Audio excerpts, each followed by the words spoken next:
Le livre du ciel, tome 17, 2 septembre 1924. Le manque de confiance en Dieu cause beaucoup de dommages à l'âme.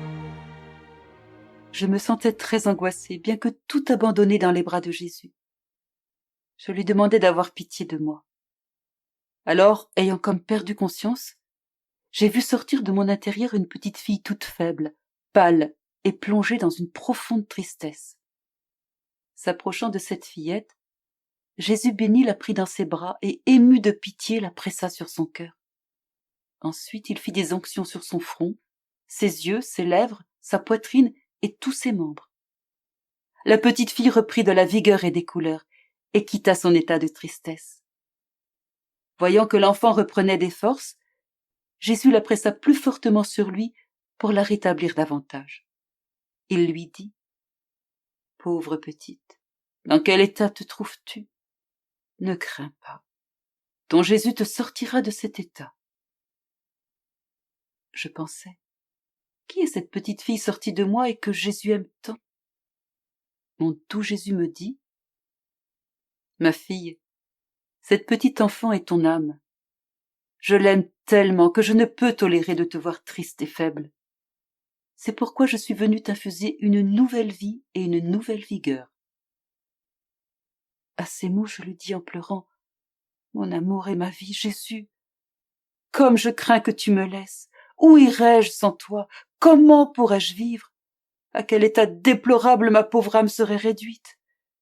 Quelle horrible souffrance j'éprouve à la pensée que tu pourrais me quitter. Cette souffrance me blesse, m'enlève ma paix et met l'enfer dans mon cœur. Jésus, aie pitié, aie compassion de moi, une toute petite enfant. Je n'ai personne.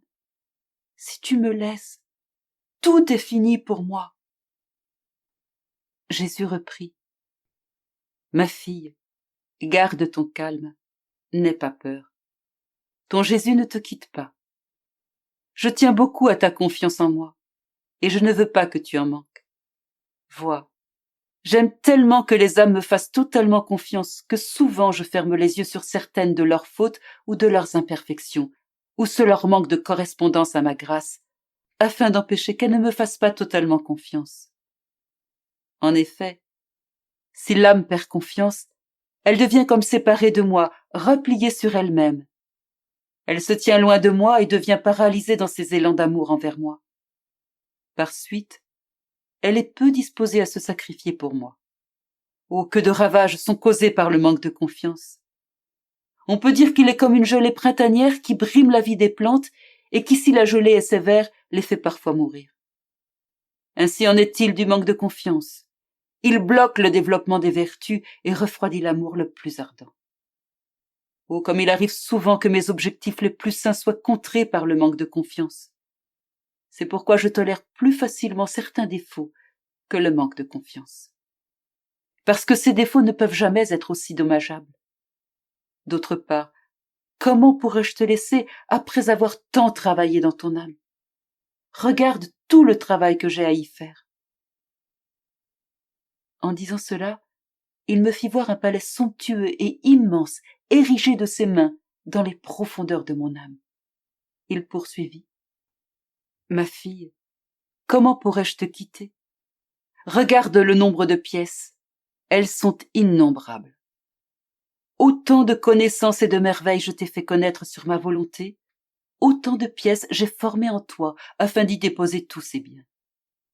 Il ne me reste qu'à ajouter quelques teintes nouvelles et rares afin de donner plus de proéminence et d'honneur à mon œuvre. Crois-tu que je pourrais quitter ce si beau travail fait de mes mains ? Il m'a trop coûté. De plus, ma volonté y est engagée. Et là où ma volonté se trouve, il y a la vie. Une vie non sujette à la mort. Ta peur n'est rien d'autre qu'un petit manque de confiance de ta part. Par conséquent, fais-moi confiance, et nous cheminerons harmonieusement ensemble, et j'accomplirai en toi l'œuvre de ma volonté.